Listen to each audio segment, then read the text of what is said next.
भाग्याचं व्यवस्थापन आणि जे फक्त फलकथन केलं जातं यामध्ये नेमका फरक काय आहे? म्हणजे विवाह होताना त्या हर्षलाची भीती घालायची का हर्षलाचा आपण वापर करायचा? म्हणजे विवाह होताना जर तो रूढीबाह्य विवाह झाला, कारण हर्षला रूढीबाह्य संकल्पना राबवणार आहे. खरोखर भाग्याचं व्यवस्थापन करता येतं का? तर हो, नक्कीच करता येतं. तर भविष्य कथन, फलकथन आणि भाग्याचं व्यवस्थापन यात फरक काय? भाग्याचं व्यवस्थापन हे तर खरं तर आपण नशीब घेऊन आलेलो असतो. ज्या वेळेस ज्या गोष्टी घडायच्या आहेत त्या घडणारच असतात. आपलं भाग्यस्थान बलवान असायला हवं आणि ते जर कमजोर असेल तर आपल्या भाग्याची साथ आपल्याला मिळत नाही. की आता आयुष्य जगत असताना आता महादशा गोचर किंवा एकंदरीत ग्रह स्थिती याच्या सहाय्याने आता आपल्या आयुष्यात खड्डे आहेत की आपली गाडी हायवेवर सुसाट चाललेली आहे?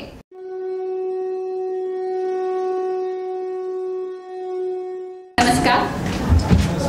आज आपण सकाळपासून वेगवेगळ्या कार्यक्रमांचा आस्वाद घेत आहोत.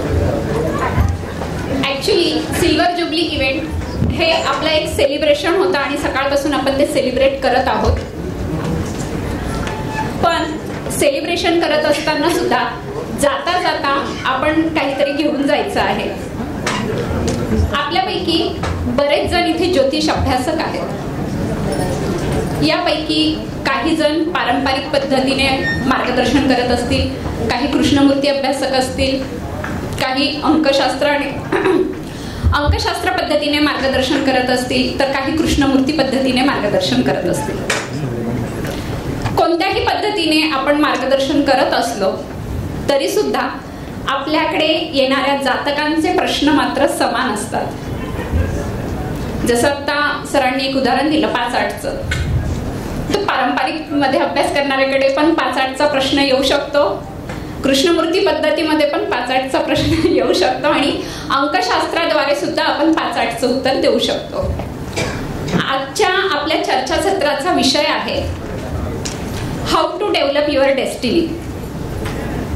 आपण आपलं भाग्य हे जन्माला येतानाच घेऊन आलेलो असतो.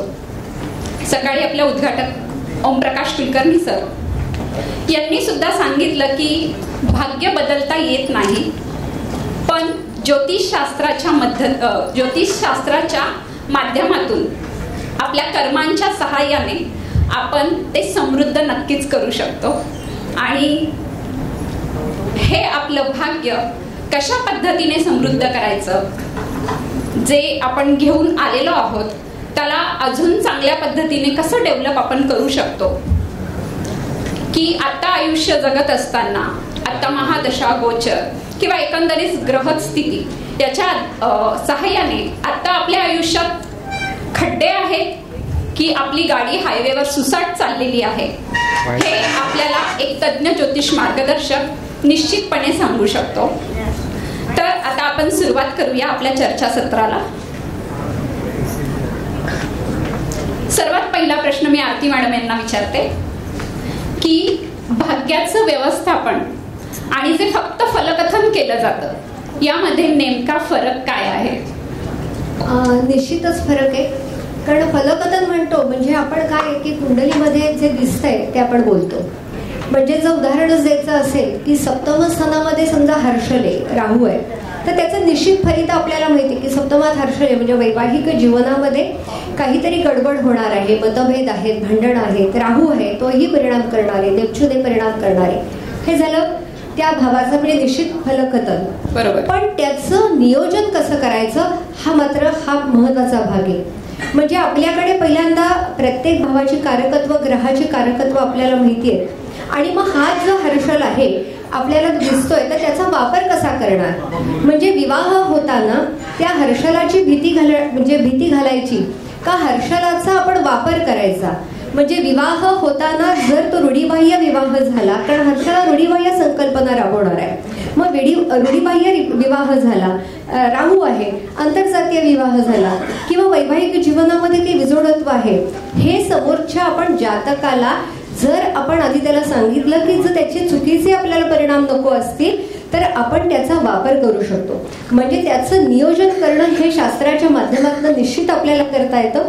म्हणजे भावाचं फलादेश हा एक वेगळा भाग झाला आणि ते कशा पद्धतीने आपण नियोजन करतो म्हणजे जे मॅनेजमेंट आपण म्हणतो. आणि त्याच्यासाठी सगळ्यात महत्त्वाचं आहे की कोणताही प्रश्न सोडवताना तो थिंक लॉजिकली अप्लाय ॲस्ट्रॉलॉजिकली. म्हणजे आमच्या संस्थेचंच ते ब्रीदवाक्य आहे की प्रश्न हा लॉजिकली समजून घ्यायचा आणि मग ॲस्ट्रॉलॉजीच्या माध्यमातून त्याचं उत्तर द्यायचं. खूप छान मॅडम, धन्यवाद. आता हा सेम प्रश्न मी आजच डेस्टिनी मॅनेजर पुरस्कार मिळालेल्या नीलम पोद्दार मॅडम यांना विचारते की मॅडम, भाग्याचं व्यवस्थापन आणि फलकथन यामध्ये नेमका फरक काय आहे? आता आपण एवढा सुंदर जो या जगण्यावर प्रेम करावे वगैरे जो ऐकलेला आहे गाण्याचा प्रोग्राम, त्याच्यानंतर खरं म्हणजे भाग्याचं व्यवस्थापन म्हणजे अगदी तुम्ही उलट्या दिशेने गेलात परत की चला आता आपण काहीतरी ऐकायचंय, डिस्कशन ऐकायचंय. पण खरंच खूप छान प्रश्न आहे ते की भाग्याचं व्यवस्थापन आम्ही काय म्हणतो, जसं यांनी त्यांच्या संस्थेचं ब्रीदवाक्य सांगितलं तसं आम्ही काय म्हणतो की डेस्टिनी मॅनेजमेंट इज रियालिटी. खरोखर भाग्याचं व्यवस्थापन करता येतं का? तर हो, नक्कीच करता येतं. तर भविष्य कथन, फलकथन आणि भाग्याचं व्यवस्थापन यात फरक काय? आपण फलकथन करतो, भविष्य कथन करतो तेव्हा काय असं समजून चालतो की कोणीतरी आपली डेस्टिनी निश्चित केलेली आहे. आता खरं म्हणजे जगणं, तुमचा जन्म आणि मृत्यू हे दोनच गोष्टी नक्की आहेत. जो जन्माला आलाय तो मरणार आहे, परंतु त्याच्या मधले जे क्षण तुम्ही जगणार आहात ते क्षण जगताना तुम्हाला त्यात काही बदल करता येतील का? जसं डॉक्टर नाही झाला तर माणूस इंजिनियर होऊ शकतो. अगदी काही जण आत्महत्या पण करतात. 12वीत आपल्याला कमी मार्क मिळाले म्हणजे काय, तर दुसरं काही होता येत नाही का? उलट ऍक्सिडेंटली कधी कधी काही गोष्टी होतात त्या चांगल्या घडून येतात. तर मुख्य म्हणजे भविष्य कथन, फलकथन याचा अर्थ होतो की तुमची डेस्टिनी दुसरा कोणीतरी निश्चित करतोय. तुम्ही काय म्हणता, प्रारब्ध, नशीब, मुकद्दर, तकदीर. मग या गोष्टी खोट्या आहेत का? खोटी नाहीये ती गोष्ट, पण त्याच्यामध्ये तुम्हाला काही गोष्टींमध्ये फरक करता येतो. मग तुम्हाला करायचं काय त्याच्यामध्ये? तर जी घटना घडणार आहे त्याची शक्यता आधी निर्माण होते. तर ती शक्यता तुम्ही बदलू शकता का? घटना एखादी तशीच घडली तर तुमचा दृष्टिकोन बदलू शकता का? आणि ह्याच्यासाठी काय करायचंय? डेस्टिनी मॅनेज करायची म्हणजे काय? हल्ली सगळेजण मॅनेजमेंट या गोष्टीला जास्त महत्व देतात. व्यवस्थापन म्हणजे काय? तुमच्या जीवनामध्ये जे उद्दिष्ट तुम्ही नक्की केलं आहे, जे तुम्हाला साध्य करायचंय, त्या मार्गाने तुम्हाला जायचंय, त्या प्रयत्नांना तुम्ही मॅनेजमेंट म्हणाल. मग कोणी तुमच्यासाठी विचारायला येतो की मी लग्न करू का? कोणी म्हणेल की मी घर घेऊ का? मग तिथे आम्ही असं म्हणतो, आता कुंडली एक्सप्लेन करण्यात काय अर्थ नाहीये, पण आम्हाला एवढं कळतं चतुर्थ शनी आहे ना, अरे बाबा तू पहिल्यांदा रिसेलचं घर घे, नंतर तू दुसरं घर घे कुठलं तरी. याचा अर्थ काय? तुम्ही त्याला एक सजेशन दिलं. आपण काय म्हणतो, डेस्टिनी मॅनेजमेंट मध्ये आपण सूचना देतो आणि कुठे काळजी घ्यावी हे सांगतो. आणि ह्यामध्ये ज्या प्रक्रिया असतात त्या कशा आहेत? नियोजन करायचंय, तुमच्या क्षमता वाढवायच्या आहेत, तुम्ही सक्षम व्हायचं आहे आणि त्यानंतर जबाबदारी पेलायला तयार व्हायचं आहे. त्याला आपण म्हणतो की मॅनेजमेंट.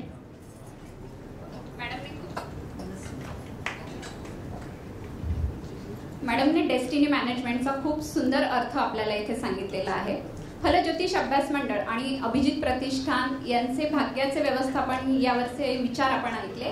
आता त्यानंतर मी चारुशीला कांबळे मॅडम यांना हा सेम प्रश्न विचारेन की मॅडम, भाग्याचं व्यवस्थापन आणि फलकथन यामध्ये नेमका फरक काय आहे किंवा नेमकं काय वेगळेपण आहे?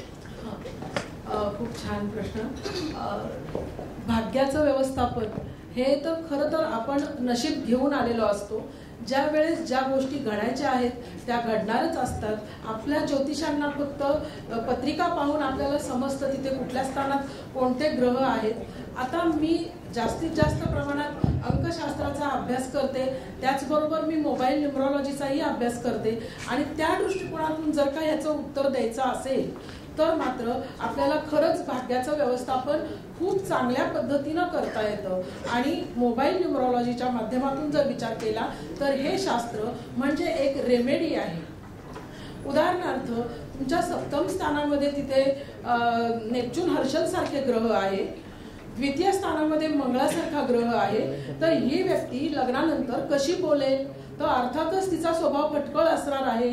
आणि त्यावेळेस जर गुरुकृपा नसेल तर ह्या व्यक्तीला व्यवस्थित बोलणं तिचं व्यवस्थित असणार नाही.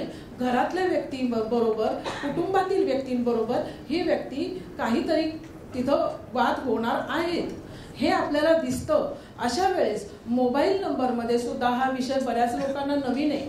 मोबाईल नंबर सारखा विषय अनेक लोक सुरुवातीला या विषयाला हसत होते, परंतु आता हा विषय बऱ्याच वेळा खूप वेळा मी हा विषय शिकवते.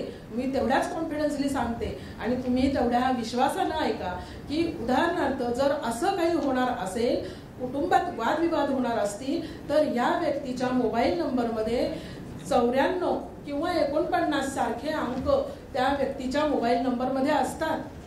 म्हणजेच याचा अर्थ त्या ठिकाणी मंगळ राहू तिथं अंगारक योग हा असतो आणि त्या गोष्टी तिथे घडणार असतात.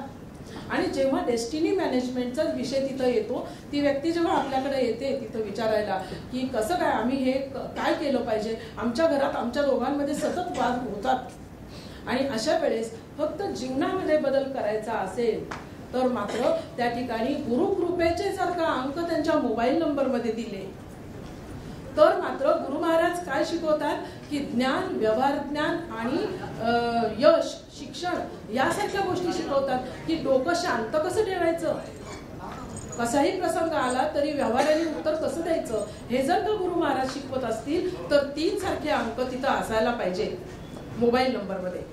त्याचंही प्रमाण कमी जास्त होऊन चालणार नाही, तो वेगळा विषय आहे.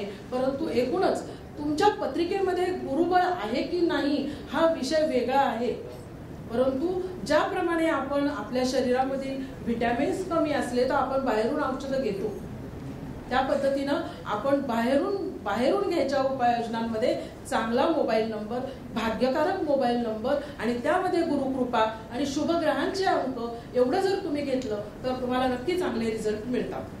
म्हणजे मॅडम तुम्हाला असं म्हणायचं आहे की भाग्यकारक नंबर वापरून डेस्टिनी चेंज करता येते असं चारुशीला मॅडम यांचं म्हणणं आहे. हो, आणि पण एक गोष्ट की तुमच्या नशिबात असेल तरच ही गोष्ट घडते, अन्यथा घडत नाही. बरोबर. मग तेच आपलं आहे की भाग्य बदलता येते का, हाच आपला विषय आहे. तर मुळात तर ते आहेच की तुमच्या भाग्यात असेल तरच ती घटना ही घडत असते. पण ते भाग्य नेमकं कसं घडवायचं ते आपण आज वेगवेगळ्या पद्धतीने, कशा पद्धतीने आपण आपलं भाग्य समृद्ध करू शकतो हे बघणार आहोत. तर आता मी संजीवनी मॅडम यांना प्रश्न विचारते, सेम हाच प्रश्न की मॅडम यावर तुमचं काय मत आहे की डेस्टिनी मॅनेजमेंट आणि पारंपरिक जे फलकथन आहेत फक्त, तर त्यामध्ये नेमका फरक काय आहे? आपलं भाग्यस्थान बलवान असायला हवं आणि ते जर कमजोर असेल तर आपल्या भाग्याची साथ आपल्याला मिळत नाही. तर त्याच्यावर शुभग्रहांच्या दृष्ट्या असायला लागतात, जे की गुरु असावा. त्या स्थानी शनी असेल तर तुम्हाला अडथळ्याला खूप सामोरे जायला लागतं. चंद्र आणि शुक्राच्या सुद्धा दृष्ट्या त्याच्यावरती असेल भाग्यस्थानावर तर आपलं नशीब फळफळतं. ऍक्च्युली आपल्या नशिबात जे काही आहे, भाग्यात जे काही लिहिलेलं आहे तेच आपल्याला घडवण्यासाठी उपयोगी पडत असतं. बरोबर. म्हणजे चारही मॅडमचं असं म्हणणं आहे की आपण आपली डेस्टिनी चेंज करू शकतो. चेंज म्हणजे निदान तिला समृद्ध करण्याच्या दृष्टीने प्रयत्न तरी करू शकतो आणि त्या दृष्टीने आपण मॅनेजमेंट व्यवस्थित पद्धतीने करू शकतो. आता तुम्ही उदाहरण देताना मॅडम दोघींनी पण जरासं सप्तम स्थानाबद्दल सांगितलं, पण त्याही आधी एक प्रमुख प्रश्न असतो तो म्हणजे करिअरचा. तर पूर्वीच्या काळी जेव्हा आपण करिअर हा विषय बघत होतो तर तेव्हा 3 शाखा फक्त आपल्याकडे येत होत्या, म्हणजे आर्ट्स, कॉमर्स, सायन्स. तर कोणत्या शाखेमध्ये ऍडमिशन घेऊ? आज जर तुम्ही आर्ट्सचा विचार केला तर आर्ट्समध्ये 200 शाखा आहेत, कॉमर्समध्ये 300 शाखा आहेत आणि सायन्सचा विचार केला तर त्याच्यात अजून 500 उपशाखा आहेत. मग अशा वेळेस जेव्हा आपल्याकडे जातक येतो करिअरचा प्रश्न घेऊन, तर त्या दृष्टीने आपण त्याला कशा पद्धतीने मार्गदर्शन करू शकतो? हा विषय जरी मोठा असला तरी एक आपल्याला शास्त्राच्या माध्यमातून सांगायचं असेल तर पहिल्यांदा असं आहे की आपल्याकडे सम आणि विषम लग्न आहे, बरोबर आहे. तर सम आणि विषम लग्नाचा म्हणजे प्रत्येक लग्नाचा अभ्यास हा एका वेगळ्या पद्धतीने आहे. आणि 12 भावांचे जेव्हा ग्रह होतात तर त्यावेळेला जेव्हा समलग्नांचा आपण विचार करतो तर त्यावेळेला आपल्याला लक्षात येतं की शिक्षण देणारे ग्रह म्हणजे जी बुद्धिजीवी स्थानं आहेत, म्हणजे लग्नस्थान, चतुर्थस्थान, पंचम आणि नवम हे जे बुद्धिजीवी स्थान आहेत, आणि पैसे देणारे म्हणजे अर्थत्रिकोणाचे जे ग्रह आहेत हे एकच होतात. म्हणजे तुम्हाला पहिल्यांदा असं दिसतं की जी विषम लग्नांची जी लोक आहेत त्यांचा शिक्षण आणि अर्थार्जनाचा मार्ग एक असतो, आणि जी विषम लग्नाची जी आपण जेव्हा विचार करतो तर त्यावेळेला आपल्याला असं लक्षात येतं की त्यांचे जी बुद्धिजीवी स्थानं आहेत आणि पैसे देणारे ग्रह आहेत हे वेगळे आहेत. मग याच्यामध्ये काय आहे की 3 आणि 11 हे जे भाव आहेत, तर हे 3 आणि 11 भाव आपल्याला लक्षात येतात की ते आपल्या करिअरला आणि बुद्धीला दोन्हीला सपोर्टिव्ह ठरतात. म्हणजे पहिल्यांदा आपल्याला विचार करायला पाहिजे कुणालाही करिअरचं मार्गदर्शन करताना की त्याला खऱ्या अर्थाने पैसे देणारे ग्रह कोण आहेत, हा पहिला विचार झाला पाहिजे. त्यांचं समलग्न आहे ते खुश झाले असते. हा तर नाही म्हणजे त्यांच्यामध्ये पहिल्यांदा की त्यांच्याकडे देणारे कोण आहेत. आता हा विचार पहिल्यांदा झाल्यानंतर काय की हा विचार आपण केला की आपल्याला काय करायचं आहे, म्हणजे कोणते ग्रह देणार आहेत. आता तू जसं म्हणलीस की आर्ट्सला आपण जेव्हा म्हणतो तर आर्ट्समध्ये सुद्धा फक्त काय आहे की आत्ताचं जेव्हा आपण युग बघतोय तर आर्ट्समध्ये असं आहे का ग की आर्ट्समध्ये फक्त कला निगडित आहे का, असं नाहीये. किंवा सायन्समध्ये घेताना पण सायन्स कॉमर्स, तर आता पहिल्यांदा या सगळ्या शाखांच्या बरोबर आपल्याला ग्रहांचाही विचार करताना विचार करायला पाहिजे की टेक्निकल आणि नॉन टेक्निकल, म्हणजे प्रत्येक शाखेमध्ये टेक्निकल आणि नॉन टेक्निकल ह्या ब्रांचेस या सगळ्या येतात. म्हणजे करिअरचा जेव्हा विचार करणार असू तर पहिल्यांदा आपल्याला त्याचा विचार करायला पाहिजे की त्याला पैसे देणारे ग्रह कोणते आहेत, त्याच्या कोणत्या ग्रहांचा संबंध येतोय. त्याच्यानंतर हा विचार झाल्यानंतर हा जे ग्रह आहे त्यांची बलवत्ता, मग ती बलवत्ता आपण वेगवेगळ्या पद्धतीने तपासणार आहोत. बलवत्ता मूळ कुंडलीमध्ये बघणार आहोत, पुढे नवमांशामध्ये बलवत्ता बघायची आहे, वर्ग कुंडल्यांचा वापर करता येतो. आणि सगळ्यात ह्याच्या पुढे जाऊन एक विचार महत्वाचा असतो की हे सगळं करत असताना त्याला काळाची साथ काय. म्हणजे बऱ्याच वेळेला असं लक्षात येतं की शिक्षण एक झालेलं असतं त्यावेळेला दशा एका वेगळ्या ग्रहांशी निगडीत असतात, आणि मग नंतर काळ बदलला की ते शिक्षण मागे पडतं आणि मग पुढे आहे. म्हणजे जेव्हा करिअरचा विचार करायचा आहे त्यावेळेला पहिल्यांदा आपल्याला बघायला पाहिजे की त्याला करिअर जेव्हा होणार आहे म्हणजे शिक्षण आणि त्याचं अर्थार्जन हे दोन्ही भाग वेगवेगळे आहेत. म्हणजे जर हे दोन्ही भाग वेगळे आहेत तर याच्यामध्ये त्याला पैसे देणारे ग्रह कोणते आणि शिक्षण देणारे ग्रह कोणते याचा विचार करून हे जातकाला सांगणं गरजेचं आहे. आणि आत्ताचा जेव्हा आपण विचार करतो तर मुलं डॉक्टर होतात आणि साईड बदलतात. म्हणजे अशा वेळेला तुम्हाला करिअरच्याच दृष्टिकोनात नसेल तर तुम्हाला शिक्षणाच्याच बरोबरीने पुढे पैसे देणारे ग्रहांचा जर शाखा आपण निवडली किंवा त्या पद्धतीने मार्गदर्शन केलं तर ते जास्त चांगल्या पद्धतीमध्ये होतं असं मला वाटतं. आणि याच्यामध्ये एक आपल्याला एक विचार करता येतो की कुंडलीचा जसा आपण विचार करणार आहोत तर करिअरचाही विचार करताना म्हणजे आता मगाशी दशांच्या वरती जे बोलले किंवा काय आहे तर हा पाठ पण एक वेगळा आहे. विचारणार होते की आता तुम्ही सांगितलं की शिक्षण देणारे ग्रह वेगळे असतात आणि करिअर देणारे ग्रह वेगळे असतात, पण शिक्षण घेताना येणारी महादशा वेगळी असेल आणि करिअर करताना येणारी महादशा वेगळी असेल तर मग फरक पडतो का? निश्चित पडतो. कारण आपल्याला लग्नबिंदूकडनं जेव्हा बघतो तर त्यावेळेला ग्रहांचा अर्थ वेगळा होतो आणि कर्मबिंदूकडनं बघतो त्यावेळेला त्याचा अर्थ बदलतो. म्हणजे बघा की 5 आणि 9 ही कोणस्थानं, योगस्थानं, दैवस्थानं आपण म्हणतो, पण दशम बिंदूकडनं येणारे हे भाव आहेत हे त्याच्या तुमच्या करिअरसाठी त्रासदायक असतात. म्हणजे 5 आणि 9 भावातल्या ग्रहांच्या दशा चालू असताना जातक सर्वाईव्ह होतोय, त्याचं सगळं चाललेलं आहे, पण तो मनाप्रमाणे नाहीये, अप टू मार्क नाहीये. कारण दशमस्थानाकडनं जेव्हा विचार करतो तर या भावातले ग्रह हे दशमाचं अष्टम आणि दशमाचं व्यवस्थान होतं. त्यामुळे दशा आपल्या जीवनामध्ये येणाऱ्या दशा याही खूप महत्वाच्या असतात की करिअर मधला ठरवताना.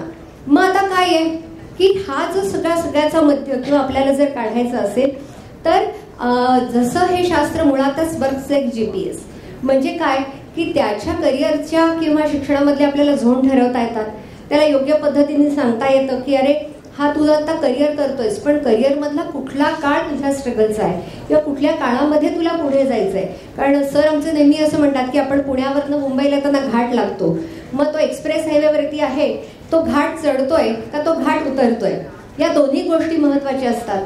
कारण मग तिथं त्याच्यानुसार त्याच्या करिअरचा पाठ ठरवता येतो. करिअरची ग्रोथ आपल्याला एकंदरीत लक्षात येते. तर आता माझा हाच प्रश्न नीलम मॅडमला आहे की तुम्ही यावर अजून काय प्रकाश जोडता का? करिअर विषय कसा आहे बघा, तुम्ही ना चाइल्ड ऍक्टरना बघितलं असेल लहानपणी, असे किती जण आहेत की जे मोठे झाल्यानंतर पण ते फार काम करतायत किंवा काय. एक मला असं वाटतं ना, सचिन पिळगावकर सोडलं ना तर दुसरं कुठलं उदाहरण दिसत नाही आपल्याला. तिथे काय होतं, दशा महत्वाची आहे. तुमची पंचमाची दशा जोपर्यंत आहे तोपर्यंत तुम्ही पंचमाच्या फील्डमध्ये आहात आणि ते तुम्हाला काहीतरी देत आहे. आणि ज्योतिषशास्त्राचा अभ्यास करताना आपण काय म्हणतो, प्रत्येक केंद्राचं दुसरं स्थान हे धनस्थान आहे. आणि आज श्वेता मॅडमचा जो उद्देश आहे किंवा एक उल्लेख जे त्या करतायत, इथे करिअर म्हणजे नुसता पैसा हा भाग इथे येत नाहीये. पण तुम्ही जेव्हा तुमच्या जीवनामध्ये एखादं कार्यक्षेत्र निवडता तेव्हा ते कार्यक्षेत्र निवडताना आम्ही डेस्टिनी मॅनेजमेंट म्हणून काय करतो, तर पहिली गोष्ट म्हणजे आम्ही सुदर्शन चक्राचा वापर करतो. सुदर्शन चक्र काय आहे, तुमच्या जन्म लग्नात आलेली राशी, तुमची रवी राशी आणि तुमची चंद्र राशी. अगदी स्थूल तर काय, परंतु आम्ही याच्यावर पुस्तक लिहिलेलं आहे 2007 मध्ये आणि अनेक कुंडल्या त्याच्यामध्ये तपासलेल्या आहेत. याचा अर्थ काय की एखादी व्यक्ती यशस्वी होते जीवनात तेव्हा ती त्याच्या जन्म लग्नाप्रमाणे होते किंवा त्याच्या रवी राशीप्रमाणे होते किंवा चंद्राप्रमाणे होते. आणि लग्न म्हणजे काय, तर तुमची देहधारणा. एखाद्या मुलीला जेव्हा असं वाटतं की आपण आरशासमोर नटून थटून उभं राहावं, लहान असते ती, वृषभ लग्न आहे तिचं, तुळा लग्न आहे, तिला तसं वाटणं साहजिक आहे. म्हणजे तिची देहधारणा जी आहे ती कशी निर्माण होते, तिच्या लग्नाप्रमाणे ती विकसित होते आणि तसा ती प्रयत्न करते. आता ह्याला जर चंद्राची जोड लागली तर समजा त्याचा चंद्र, त्या व्यक्तीचा चंद्र जलतत्वात आहे असा जर विचार केला आपण, तर ते काय होईल, कलेच्या दृष्टीने पोषक होईल. त्यामुळे पहिल्यांदा आपण काय बघायचंय, लग्न कोणत्या आहे व्यक्तीचं. मेष लग्नाची व्यक्ती नेहमी धाडसाची कामं करायला ती उत्सुक असते. याचाच अर्थ काय की तशा व्यक्तीला आपण हे सांगू शकतो. आणि करिअर ओरिएंटेशन जे आहे ना, ते ऍक्च्युली मूल 8वीत असताना करायला पाहिजे. कारण 8वीतलं मूल जेव्हा 10वीत जातं, आता मी स्वतः शालेय शिक्षिका, मी ट्युशन्स घेत होते, MSc BEd आहे मी, तर त्यावेळेला मी 8वीतल्या मुलांची पत्रिका बघितली की नंतर याचा कल कसा आहे हे समजतं. आता बघा, डॉक्टरकडे जेव्हा कोणी जातं ना तेव्हा काय असं म्हणत नाही, चला मी बसलोय तुमच्या समोर, सांगा बघू मला काय झालंय. तसंच आहे ज्योतिषाने सुद्धा समोरच्या व्यक्तीला विचारायचंय, बाबा तुझं मत काय आहे. आपण असंच सांगत नाही सुटायचंय की तुझा गुरु बलवान आहे, तुझा शुक्र बलवान आहे, अमुक होईल तमुक होईल, तुझ्या मनात काय आहे. पण आणि याच्यामध्ये सुद्धा देश, काल आणि वर्तमान याला फार महत्व आहे. आता बघा, काही कम्युनिटीज अशा आहेत की ज्याच्यामध्ये मुलींना शिकवतच नाहीत जास्त. 10वी झाली, 12वी झाली, झालं, लग्न करून दिलं, संपलं. याचाच अर्थ काय, तिथे देशकाल वर्तमान ह्याचा सुद्धा आपल्याला विचार करायचा आहे. मग करिअरच्या दृष्टीने विचार करताना एकतर आपण लग्न पाहिलं. रवी राशी जी आहे ती सृजनशीलता दाखवते. सुप्त गुण जे आहेत, जसे चंद्र राशीमध्ये क्रिया प्रतिक्रिया दडलेल्या आहेत, तसंच रवी राशीमध्ये सृजनशीलता आहे. ती सुद्धा तुम्हाला सांगते की तुम्ही कोण होणार आहात, तुम्हाला कुठल्या बाजूनी कल आहे. आणि सगळ्यात सुंदर डेस्टिनी मॅनेजमेंटचा एक आम्ही टूल वापरतो, ते म्हणजे मून फॅन टेक्निक. तुमचा चंद्र हा कोणत्या प्रभागात आहे, समजा तो लग्नात आहे, आपण असं म्हणू की पहिला जो प्रभाग आहे, द्वितीय भाव, लग्न भाव आणि 12th हाऊस, तर तो त्याला आम्ही काय म्हणतो, इंट्रोवर्ट मून. त्याची क्षमता कशी आहे, तो व्यक्ती आहे ना घाबरट आहे असं नाही म्हणता येणार, परंतु त्याला ओपनली कुठे आवडत नाही. आपण म्हणतो ना, शाळेत विचारलं मॉनिटर कोण होणार, ज्याला लग्नात मंगळ आहे किंवा जो मंगळ प्रधान आहे तो पटकन हात वर करेल, मी मॉनिटर होतो. दुसरा काय करेल, मागे मागे मागे जाईल बाईंच्या, नाही नाही बाबा मला माहिती नाही ते. मग हा इंट्रोवर्ट मून आहे. तसाच षष्टात चंद्र, सप्तमात चंद्र आणि अष्टमात चंद्र असेल तर तो एक्स्ट्रोवर्ट मून आहे. 2 दिल्या आणि 2 घेतल्या, म्हणून नेते अभिनेते जे आहेत ते एक्स्ट्रोवर्ट मून मध्ये गणले जातात. की तिथे तुम्ही बिंदास आहात, तुम्हाला जनसमुदायाला तोंड द्यायचंय. सर्वात प्रथम तुमचा ना चंद्र स्ट्रॉंग पाहिजे, तो कुठे आहे ते आपण बघायचंय. आणि जर तो दशमात असेल, 11व्या भावात आणि 9व्या भावात असेल तर आपण काय म्हणतो, हा वर्कोहोलिक मून आहे. याचा अर्थ काय, त्याला फक्त काम आणि काम, त्याच्यासाठी इंटरेस्ट आहे. पण ते सुद्धा आम्ही म्हणतो की चंद्र हा नेहमी प्रवाही आणि बदलणारा आहे. तर करिअरमध्ये बदल करायचे असतील तर तुम्हाला एक नोकरी हातात असल्याशिवाय ती दुसरी नोकरी सोडायची नाही. हे सुद्धा डेस्टिनी मॅनेजमेंटचं सोल्युशन आहे. अर्थात असा मूर्खपणा कोणी करत नाही, परंतु पंचम स्थानवाला चंद्र, तिथे काय पंचम स्थान हा घात आहे. पंचम स्थान, चतुर्थ स्थान आणि तृतीय स्थान हा जो चंद्र आहे तो सृजनशील चंद्र आहे. म्हणजे तुम्ही आधी ना व्यक्तीची पर्सनॅलिटी ओळखा. आपल्याला त्याच्या घरात पूर्णपणे असं वातावरण आहे, सगळे मिलिटरी मॅन आहेत, पण फॅमिली प्लॅनेट हा सुद्धा कन्सेप्ट आम्ही वापरतो, पण ह्याचे प्लॅनेट्स काय सांगतायत, त्याच्यामध्ये किती क्षमता आहे. आणि बघा, हा स्थूल तर्क झाल्यानंतर कृष्णमूर्ती पद्धतीचा तुम्ही वापर करा. तिथे आम्ही 139 मून बुध गुरु ही थेअरी वापरतो की लग्नाचा उपनक्षत्र स्वामी कोणकोणत्या भावाचा निर्देश करतो, तृतीयाचा उपनक्षत्र स्वामी कोणत्या भावाचा निर्देश करतो. जितके जे भाव समान आहेत तितक्या त्या भावाची रिझल्ट घ्यायची त्याची प्रवृत्ती वाढते. म्हणजे आपण म्हणतो ना, एखादा माणूस लव्ह मॅरेज करेल का हो, लग्नाचा उपनक्षत्र स्वामी पंचमाचा कार्यश, तृतीयाचा उपनक्षत्र स्वामी पंचमाचा कार्यश, सगळीकडे जर पंचम स्थान लागलं तर तुम्ही म्हणू शकता की याची शक्यता जास्त आहे. तसंच तुम्ही एखादा व्यवसाय वगैरे निवडताना आधी त्या व्यक्तीच्या क्षमता लक्षात घ्या, त्याचा चंद्र काय सांगतो, रवी काय सांगतो आणि लग्न काय सांगतं हे बघितलं तरी आपण स्थूल तर्काने त्याच्या मनाप्रमाणे जे काही आहे त्या गोष्टीला आपण गाईड करू शकतो. जसं माझ्याकडे एक केस आली होती बऱ्याच वर्षापूर्वी. त्या मुलाचा मंगळ चांगला आहे, मी त्याला म्हणते की तू सिव्हिल इंजिनिअरिंगला ऍडमिशन घे. नाही, त्याला त्यांनी ऐकलंच नाही ते, आणि त्यांनी वेगळ्या शाखेला ऍडमिशन घेतलं आणि त्याला मग ड्रॉप लागायला लागले. आणि पुन्हा मला फोन केला की नाही मॅडम, माझी वर्ष फुकट गेली आणि आता पुन्हा मी सिव्हिल साठीच ट्राय करतोय. म्हणजे ह्याच्यासाठी आपण ग्रहांचा सुद्धा विचार करतो. तर हा कुठेतरी एकसुरी प्रकार नाहीये, आपल्याला पूर्णत्वाने त्याची कुंडली बघायला लागेल. परंतु स्थूल तर्काने आपण नक्की सांगू शकतो की ही व्यक्ती करिअरमध्ये काय करू शकेल. Thank you madam. म्हणजे आता तुम्ही सूक्ष्म तर्क आणि स्थूल तर्क हे दोन्ही विशद केले. म्हणजे सुदर्शन कुंडली, मून फॅन टेक्निक, 139 मून, या सर्वच पद्धतींनी तुम्ही करिअर मॅनेजमेंट आपण कशा पद्धतीने करू शकतो हे सांगितलं. धन्यवाद मॅडम. आता चारुशीला मॅडम, मी तुम्हाला असं विचारेन की तुमचा न्यूमरोलॉजीचा जास्त अभ्यास आहे, तर न्यूमरोलॉजीच्या माध्यमातून पण म्हणजे व्यक्तीची जन्मतारीख यावरून पण करिअर मॅनेजमेंट करता येतं का, किंवा तसं होऊ शकतं का? हो, व्यक्तीच्या जन्मतारखेवरून सुद्धा आपण खूप काही गोष्टी समजू शकतो आपल्याला. परंतु फक्त जन्मतारीख नाही, तर जन्मतारखेमधील प्रत्येक अंक आपल्याला काही ना काहीतरी सांगत असतो.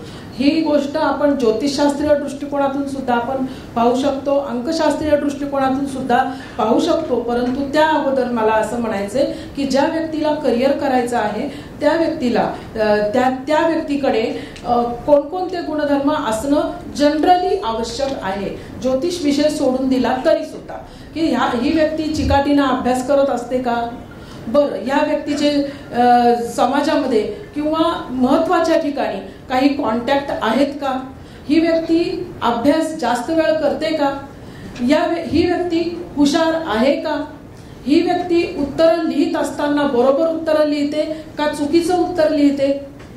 करिअरच्या अगोदर आहे ते म्हणजे शिक्षण, आणि शिक्षण घेण्यासाठी सुद्धा आवश्यक आहे ते म्हणजे बुद्धिमत्ता. तर हे बुद्धिमत्तेचे जे अंक आहेत ते म्हणजे 4 आणि 5 याचा जर का तुम्ही विचार केला तर 4 हा अंक अत्यंत बुद्धिमत्ता जरी देत असला तरी सुद्धा 4 मुळे अनेक वेळा उत्तर चुकतात, कारण तो राहूचा अंक आहे. परंतु त्याच ठिकाणी जर का 5 हा तुमचा भाग्यांक असेल, मुलांक असेल, किंवा जन्मतारखेमध्ये कुठेही जरी 5 हा अंक असेल तरी ती व्यक्ती योग्य पद्धतीनं उत्तरं लिहिते. मग अशा वेळेस तिथं 4 कुठे येतोय का याचा विचार करायला पाहिजे. त्याचप्रमाणे जर जन्मतारखेमध्ये कुठेही 8 अंक येत असेल तर ही व्यक्ती जास्त वेळ बसून अभ्यास करू शकते. 8चा अर्थ काय की ज्ञान आणि अनुभव आणि चिकाटी, हा 8चा अर्थ आहे. तर जर ह्या व्यक्तीला चिकाटी असेल तर ही व्यक्ती ज्ञान मिळवू शकते, त्या ज्ञानाचा उपयोग अनुभवामध्ये करू शकते आणि त्या चिकाटीचा उपयोग नंतर ती पुढे करिअरमध्ये करू शकते. याच पद्धतीनं पुढे विचार केला पाहिजे की कुठेतरी 3 हा अंक आहे का, आणि 3 हा अंक असेल तर कुठे कोणत्या पद्धतीनं इंटरव्ह्यू देताना असेल, परीक्षेमध्ये उत्तर लिहिताना असेल, किंवा जगात कुठेही उत्तर देत असताना त्या 3चा नक्की उपयोग होत असतो. आणि जर का हे अंक नसले तरच मग आमच्या मोबाईल न्यूमरॉलॉजी तिथे खूप चांगल्या पद्धतीनं काम करते. आणि जर तुमच्या जन्मतारखेमध्ये हे अंक नसतील तर मग आम्ही बाहेरून व्हिटॅमिनच्या गोळ्या घेतल्याप्रमाणे हे अंक मोबाईल नंबरमध्ये योग्य त्या प्रमाणामध्ये आम्ही तिथं देत असतो. आणि डेस्टिनी मॅनेजमेंट ही या पद्धतीनं होऊ शकते. म्हणजे तुम्हाला असं म्हणायचं मॅडम की एखाद्याने जर एखाद्या विशिष्ट करिअरमध्ये जर त्याला करिअर करायचं असेल एखाद्या विशिष्ट क्षेत्रामध्ये, तर मग त्यासाठीचे जे पूरक ग्रह आहेत तर त्यांचे नंबर्स, त्याचे भाग्यांक किंवा मुलांक असावे. आणि तसे जर नसतील तर तुम्ही मोबाईल न्यूमरॉलॉजीची जोड देऊन त्यांचं बळ त्याला प्राप्त करून देऊन त्या पद्धतीने मॅनेजमेंट. आता उदाहरण जर द्यायचं असेल तर एखाद्या व्यक्तीला चांगल्या ठिकाणी त्याला हवी असेल तर त्याचा पत्रिकेतला रवी चांगला आहे का, आणि जर तो पत्रिकेतला रवी चांगला नसेल तर जन्मतारखेमध्ये कुठेतरी 1 हा अंक आहे का. आता 1900 सालामध्ये सगळीकडेच 1 होते म्हणून आपण थोडा वेळ 1900 मधला 1 सोडून देऊया, परंतु तरीही की कुठेतरी अजून 1 आहे का. आणि जर तो नसेल तर आपण मोबाईल नंबरमध्ये तो 1 द्यायला पाहिजे. मग 1 म्हणजे काय, 1चा अर्थच करिअर असा होतो. 1 म्हणजे करिअर, 1 म्हणजे ऊर्जा, 1 म्हणजे ध्येय. आपलं ध्येय गाठण्यासाठी ही व्यक्ती प्रयत्न करते. त्याचबरोबर 9 सारखा अंक आहे. 9 म्हणजे ही व्यक्ती ऍक्टिव्ह आहे का. एखाद्या सेनापतीप्रमाणे आपलं करिअर पूर्ण करण्यासाठी ही व्यक्ती पुढे जाते का, याचा विचार करायला पाहिजे. मग 9 जर नसेल तर आपण तिथं द्यायला पाहिजे. त्याचप्रमाणे अनेक वेगवेगळ्या चांगल्या चांगल्या कंपन्यांमध्ये आजकाल नोकरी असते. बरं, नोकरी नाही केली, व्यवसाय करायचा असेल, चांगले कॉन्टॅक्ट त्याला असणं आवश्यक आहे. आणि जर कॉन्टॅक्ट चांगले असायला पाहिजे तर त्या व्यक्तीला बोलता यायला पाहिजे. आणि बोलायचं असेल तर 5 पाहिजे. आलं मॅडम, म्हणजे एकंदरीत आमचा मुद्दा लक्षात आलेला आहे की कोणत्या ग्रहाचं कारकत्व आपल्याला हवं आहे आणि मग ते आपल्या जन्मतारखेमध्ये आहे की नाही त्यानुसार आपण त्याला व्यवस्थित अंकशास्त्राच्या माध्यमातून मार्गदर्शन करू शकतो. एकच गोष्ट फक्त इथं म्हणते, माझं शेवटचं एक वाक्य आहे ते म्हणजे 5 बरोबर 7 असला पाहिजे, त्यावेळेस तुमचा प्रभाव पडतो. फक्त 5चा उपयोग नाही. सगळ्यांसाठी लक्षात ठेवण्याची गोष्ट आहे 5 बरोबर 7 हा असला. 75 सालच्या व्यक्ती बघा, 57 सालच्या व्यक्ती बघा, त्यांची किती कॉन्टॅक्ट आहेत किंवा जिथं जिथं 7 आहे त्या व्यक्तींचा प्रभाव चांगला पडतो. बरोबर. तर आता आपण पुढे जाऊयात. आपण सगळेजण ज्योतिष अभ्यासक आहोत आणि एक व्यावसायिक ज्योतिषी म्हणून ज्यावेळेस आपण काम करत असतो त्यावेळेस आपल्याकडे सर्वात जास्त ज्या पत्रिका येत असतात त्या येत असतात मॅच मेकिंगसाठी, गुणमिलनासाठी. मान्य आहे ना सर्वांना, सगळ्यात जास्त जी पत्रिका येते ती गुणमिलनासाठी येते. मग भाग्याचं व्यवस्थापन हा आपण आता विचार करत आहोत. तर विवाह जमवताना किंवा गुणमिलन करत असताना नेमकं भाग्याचं व्यवस्थापन कशा प्रकारे उपयोगी पडतं? एकदम छान प्रश्न आहे. आणि मॅडम एक उदाहरण पण देऊ शकाल तर जास्त छान होईल. खरं आपण बघितलं की लग्नस्थान आणि त्याच्या बरोबर 180 डिग्रीवरती येणारं सप्तमस्थान, म्हणजे आपण स्वतः आणि आपला जोडीदार यांच्यामध्ये 180 अंशाचं अंतर आहे. म्हणजे दोन्ही प्रवृत्ती या भिन्न आहेत. मग दोन्ही प्रवृत्ती भिन्न आहेत, दोघांची तत्व वेगळी आहेत आणि या 2 भिन्न प्रवृत्तीच्या व्यक्तींना एकत्र यायचे आणि संसार करायचा आहे. मग आता ह्याच्यासाठी एक सर पहिल्यांदा त्यांचं उदाहरण सांगतात की ह्या 2 प्रवृत्ती भिन्न येणार आहेत आणि एकत्र त्यांना संसार करायचा आहे. मग जर काय आहे की दूध हेही आपल्या शरीराला आवश्यक आहे आणि ताक हेही आवश्यक आहे. मग त्याच्यासाठी पहिल्यांदा काय की दुधाने कोमट व्हायला पाहिजे आणि चमचाभर ताक पडलं तर त्याच्यातनं दही होणार आहे आणि मग पुढे त्याच्यातनं मंथन होणार आहे. मग आता काय आहे की पारंपरिक पद्धतीने किंवा वैदिक पद्धतीने आपण जे मॅच मेकिंग करतो ते योग्य आहेच, कारण त्याचा बेसच आहे फक्त चंद्र. म्हणजे ज्या वेळेला पूर्वी लग्न व्हायची तर त्यावेळेला घरचे कोणीतरी लग्न ठरवायचे की अरे हा मुलगा आहे, या मुलाशी लग्न करायचंय. म्हणजे ते मनाने एकदा आपल्या समोर आलाय आणि आपण मनाने स्वीकारलं आणि त्याच्याबरोबर संसार झाला. म्हणजे तिथं काय आहे की मनाचा संबंध नाही, आता लग्न म्हणजे व्यवहार आहे. म्हणजे पहिल्यांदा लग्न होताना काय आहे की लग्नाचे काय उद्देश आहेत, लग्नामध्ये काय बघितलं जातं, तर पहिल्या दोघांचे स्वभाव. म्हणजे जर 2 भिन्न प्रवृत्ती एकत्र येणार आहेत, ते संसार करणार, ते दोघांचे स्वभाव जुळणार आहेत का. दुसरा विवाहाचा सगळ्यात महत्वाचा अर्थ आहे की सेक्झुअल कंपॅबिलिटी. म्हणजे जर तोही विवाहाचा वैवाहिक जीवनाचा अविभाज्य भाग आहे, म्हणजे त्यांच्यामध्ये जर ती कंपॅबिलिटी नसेल तर आता विवाह मोडतात आणि मुलंही येतात, आईवडिलांना ओपनली बोलतात आणि आईवडील त्याला सपोर्ट करतात. तिसरा सगळ्यात महत्त्वाचा भाग आहे की करिअर. कारण मुलं मुली दोघेही शिकलेली आहेत, आपल्याला आपलं करिअर महत्त्वाचं आहे आणि वैवाहिक जीवनामध्ये करिअर कुणी कॉम्प्रोमाइज करायचं किंवा करिअर हा मुद्दा हाही महत्त्वाचा आहे, कारण तोही विचार करणं गरजेचं आहे. आणि पुढचा जो मुद्दा आहे, कारण आता पूर्वी तरी असं होतं की मोठी फॅमिली होती, हम दो हमारा एक, आपला एकच मुलगा एकच मुलगी किंवा दोन असतील आणि मुलं आईवडिलांशी कसंही वागतील, पण आपल्या जोडीदाराने आईवडिलांशी जर नाही पटलं, जरी ते लांब असले तरी त्यांच्याबरोबरचे रिलेशन्स हाही मॅरेजचा एक खूप महत्त्वाचा भाग आहे. आणि शेवटचा जो मुद्दा आहे आता संतती, म्हणजे संतती ही प्रायोरिटी नाही आहे, कारण त्यांना जरी नसली तरी संततीशिवाय विवाह हा पूर्ण होत नाही. कारण आपण म्हणतो की विवाहच आपल्याकडे संस्कृती, विवाह कशासाठी संस्कार केला गेला, कारण तो आहे की फॅमिली एक्सपान्शन, समाज निर्मितीसाठी. मग आता तुम्हाला या पद्धतीने मॅच मेकिंग करणं गरजेचं आहे. मग याच्यासाठी जेव्हा आपण विचार करणार आहोत तर स्वभाव, तर पहिल्यांदी प्रत्येकाच्या स्वभावाचं अनालिसिस करणं, कारण मी माझा स्वभाव बदलत नाही. म्हणजे आपण म्हणतो की लग्नानंतर मी बदलले, असं अजिबात होत नाही, कोणीही बदलत नाही.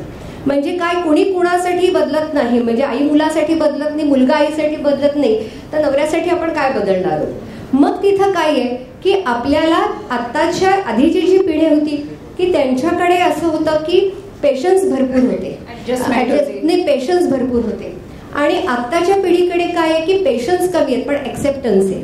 म्हणजे जर त्यांना आपण या पद्धतीने मॅचमेकिंग समजून सांगितलं की त्यांच्यासमोर आरसा दाखवला की माझ्या स्वभाव, माझ्याकडे काय गोष्टी आहेत आणि मला विवाहामध्ये काय करायचे. मग स्वभावाचा जर विचार करायचा असेल तर मला आधी माझा स्वभाव कळला पाहिजे की माझी पर्सनॅलिटी काय आहे. मग माझी पर्सनॅलिटी काय आहे, तर स्वभावाचा विचार करताना आपल्याला आपण लग्नस्थान आहे, आता मगाश्वेनी सांगितलं की लग्नस्थान हे शरीर आहे, माझं व्यक्तिमत्व आहे, महत्वाकांक्षा आहे, चंद्र ही मनाची स्थिती आहे, त्याच्यानंतर रवी हा आत्म्याचा कारक आहे मला करिअरमध्ये पुढे जाताना, आणि आपलं नववर्षामधलं लग्न, म्हणजे याच्यावरनं आपण प्रत्येकाची पहिल्यांदी पर्सनॅलिटी बघतो. आता या दोन पर्सनॅलिटी जर मॅच करायच्या आहेत तर असं आहे का हो, तर आपल्याकडे आहेत ना. आपण जेव्हा म्हणतो की षडाष्टक योग आहे, मग दोन भिन्न प्रवृत्ती आहेत. मग आता ऍडजस्टमेंट हा स्थायी भाग आहे, कॉम्प्रोमाइज हे तत्वांशी येतं. म्हणजे 30 ते 40% किंवा 50% असेल तर आपण ऍडजस्टमेंट करू शकतो, पण त्याच्या पुढे आले की मग तिथं तत्व इगो येतो. म्हणजे तिथं पहिल्यांदी या दोन प्रवृत्ती एकमेकांना पूरक आहेत का याचा विचार.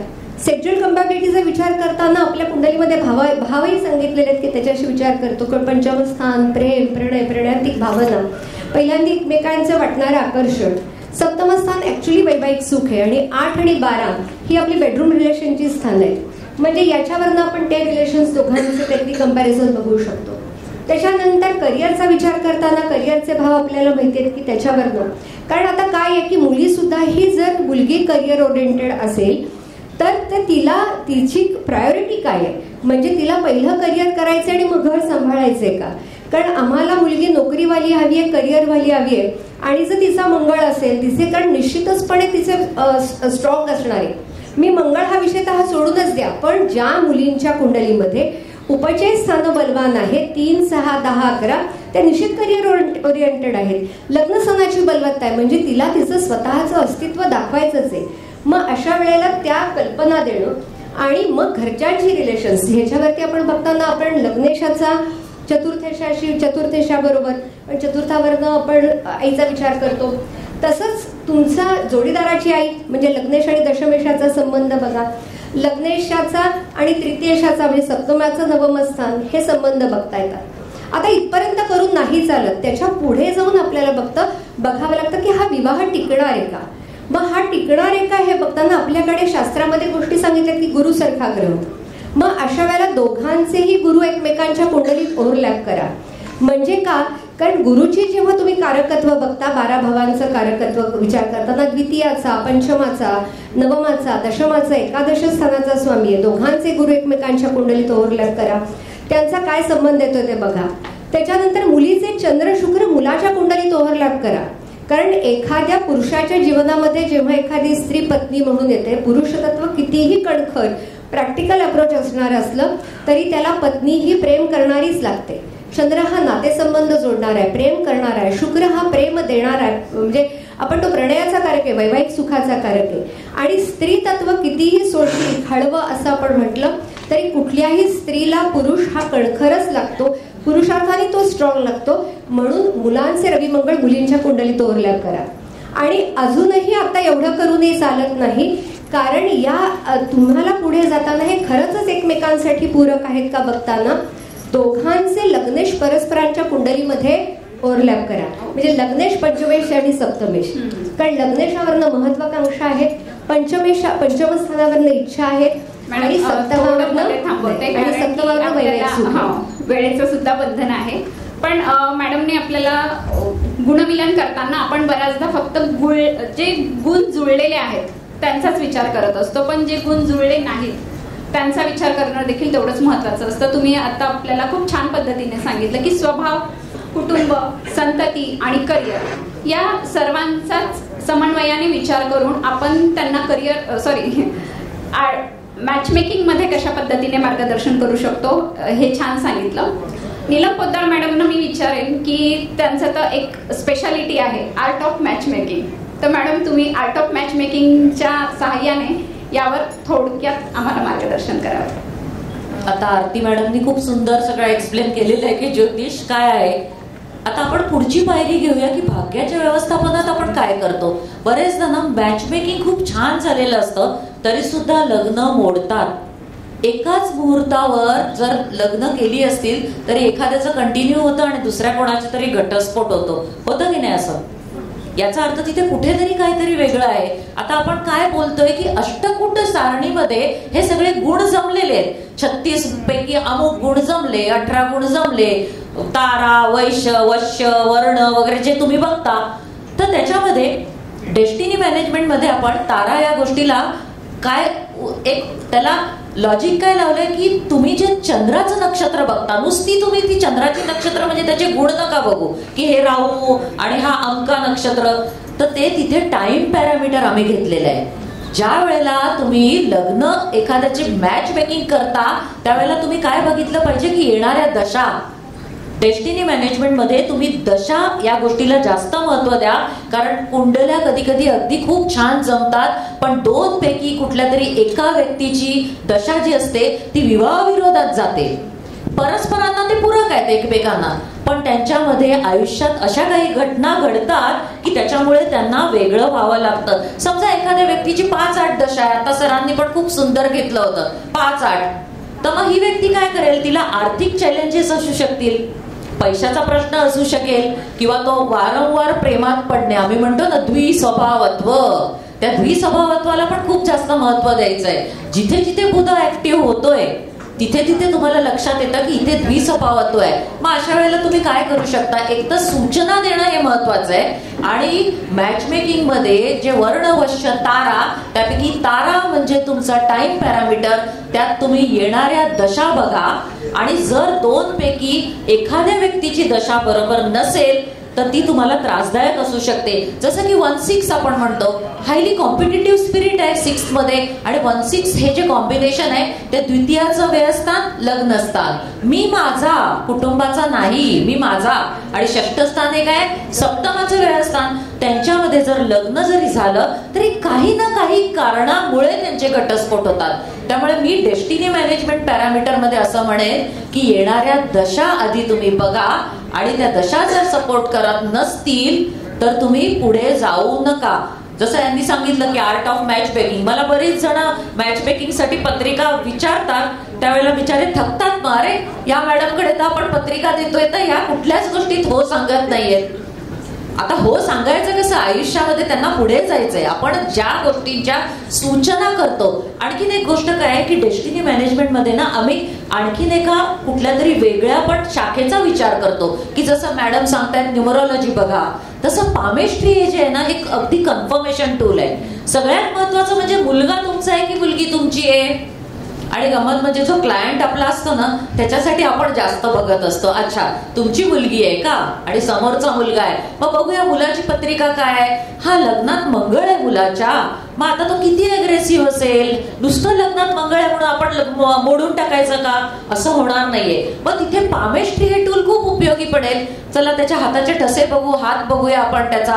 कुठेतरी लाल चटके आहेत काय हातावर, गुलाबी हातावर लाल लाल चटके आहेत, म्हणजे काय, तो कसा आहे, अनप्रेडिक्टेबल अग्रेसिव्ह आहे मुलगा, ही कल्पना आपण देतो. इथे सूचना देणं ह्या गोष्टीला खूप महत्व आहे.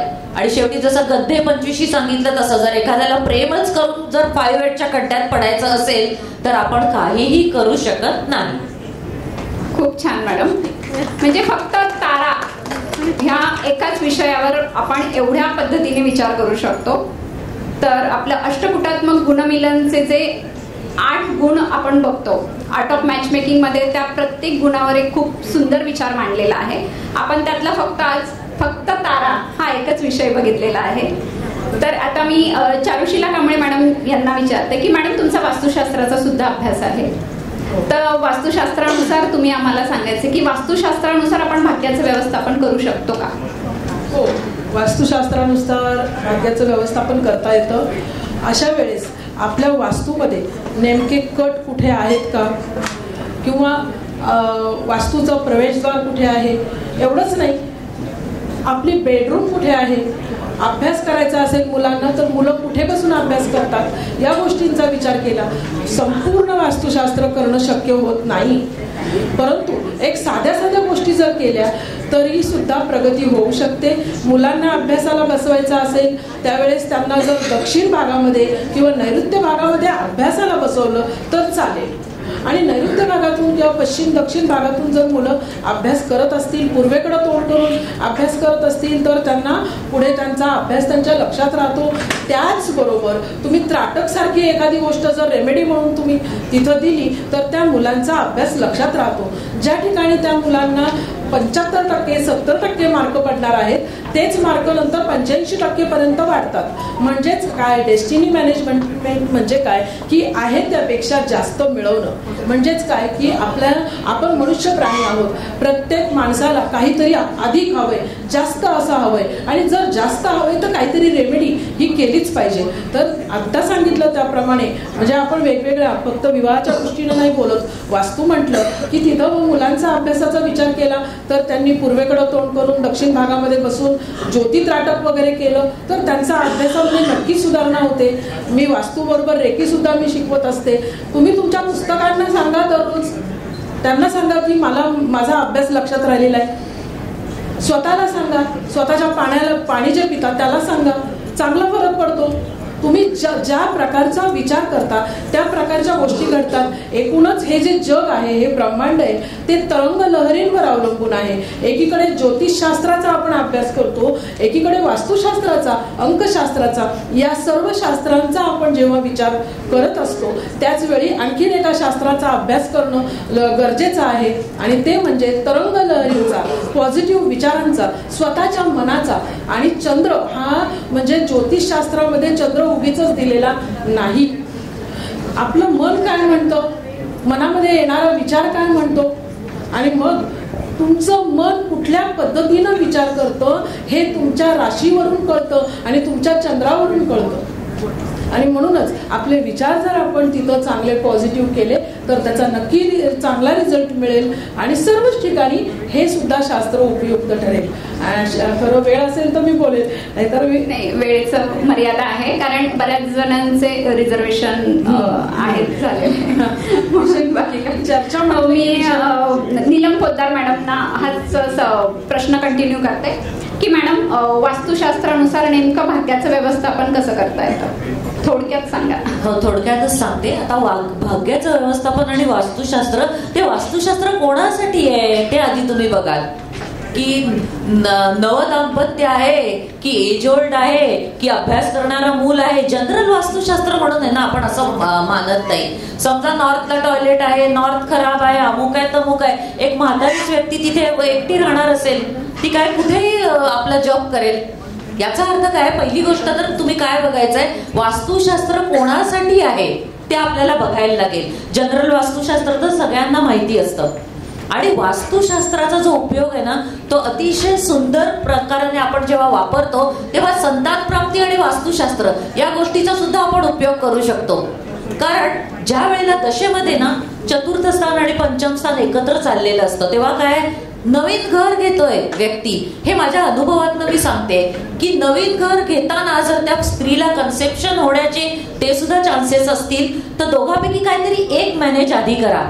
आधी तुम्ही घर घ्या आणि नंतर तुम्हाला संतती होऊ दे, किंवा नाही तर संतती आधी होऊ दे आणि नंतर घर घ्या. कारण 4 आणि 5 हे दोन गोष्टी एकमेकांना निगेटिव्ह आहेत आणि अशा वेळेला मिसकॅरेज व्हायचे चान्सेस असतात. तर तुम्ही त्यावेळेला जर वास्तुशास्त्राप्रमाणे बघत असाल तर पहिल्यांदा जातकाची निकड काय आहे ते आधी बघा. तुम्ही अभ्यास करणाऱ्या मुलाला पूर्वेला तोंड करून बसवायचं, उत्तरेला तोंड करून बसवायचं, हे सगळं बरोबर आहे. परंतु जो जातक आपल्याला प्रश्न विचारतो त्याला आपण देशकाल वर्तमान आणि त्याची स्थिती काय या पद्धतीने तुम्हाला त्याला मार्गदर्शन केलं पाहिजे तर ते उत्तम ठरेल. खूपच छान मॅडम. म्हणजे एकाच वेळेस पॉझिटिव्ह स्थान आणि निगेटिव्ह स्थान ऍक्टिव्हेट असू शकतं. म्हणजे सप्तमाचा प्रश्न आहे तर सेम टाइम तुमचं सप्तम स्थानही ऍक्टिव्हेट असेल, सेम टाइम तुमचं षष्ठ आणि व्यय पण ऍक्टिव्ह असू शकतं. तर त्यानुसार नेमकी जातकाची काय प्रायोरिटी आहे यानुसार आपण त्याला मार्गदर्शन करावं. हा एक छान विचार नीलम मॅडम यांनी सांगितलेला आहे. मॅडमने आपल्या याच्यामध्ये संततीचा उल्लेख केला. तर आज आपल्या बरोबर ज्या संजीवनी मॅडम आहेत त्यांचा संतती या विषयावर चांगला अभ्यास आहे. तर मी संजीवनी मॅडम तुम्हाला विचारते की संतती आणि संततीपासून सुख या दोन वेगवेगळ्या गोष्टी आहेत तर त्यावर तुम्ही तुमचे विचार मांडावे. ज्यांना जायचं आहे त्या लोकांसाठी बाहेर हायटी आणि चहाचं काम केलेलं आहे तर त्यांनी जर जायचं अर्जंट असेल तर त्यांनी बाहेर तेवढं घेऊन मग जावं. संतती आणि संततीपासून सुख.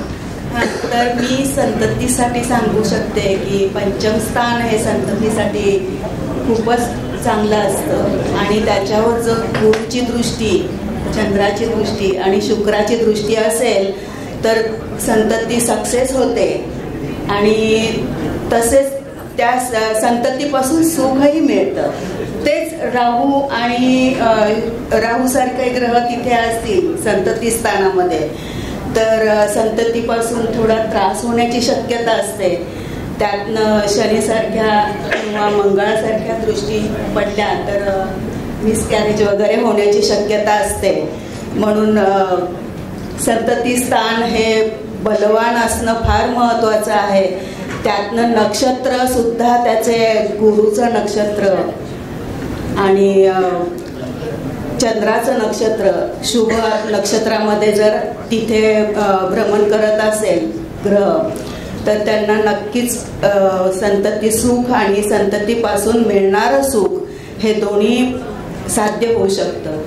आत्ते मॅडम तुम्ही तर आम्हाला संतती योग आणि प्रारब्ध योग यावर कार्यशाळा दिलेली आहे तर तुम्ही यावर अजून थोडं डिटेल आम्हाला सांगावं.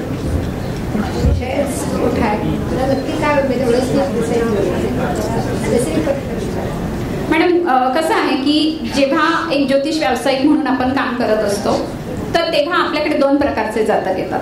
म्हणजे एक जेव्हा तरुण पिढी आपल्याकडे येते तर मला संतती होईल का किंवा केव्हा होईल किंवा मॅचमेकिंगसाठी येतात तेव्हा सुद्धा बरेच असे नाडीवरून आपल्या समाजामध्ये फार गैरसमज आहे. तर आम्हाला या ज्योतिषाने सांगितलंय की एक नाडी आहे मग तुम्हाला संतती होणार नाही किंवा दुसऱ्या ज्योतिषाने अजून काहीतरी सांगितलं तर मला संतती होईल का हा साधारणतः किंवा आम्हाला होईल का असा तरुण जोडप्याचा एक प्रश्न असतो.